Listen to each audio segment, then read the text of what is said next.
So why is Krishna doing this? Why is he discouraging them? Why is he seems to be almost cruel and teasing them and trying to break all their hopes and shatter all their dreams and frustrate all their desires? Why? This is the secret. Sanatana Goswami reveals in his amazing Tika. Tabi Sametabir. He says it's first line of verse 43. Sametabir. They were all joined together. Sama.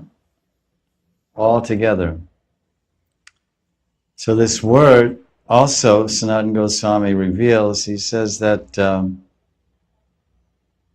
this word Tabi Sametabir Adara Cheshtita, although it says the translation, which is also correct, they were all together, coming together, collecting together.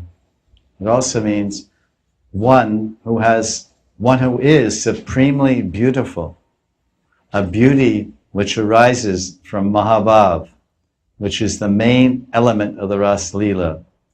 Therefore, this word, Sametabir, in 29:43, indicates that Krishna was stalling for time. Krishna was passing his time and waiting and testing his sadhana siddhas and other gopis that had gathered before him, because he was waiting for Radharani. This is the secret. Shrimati Radharani ki jai.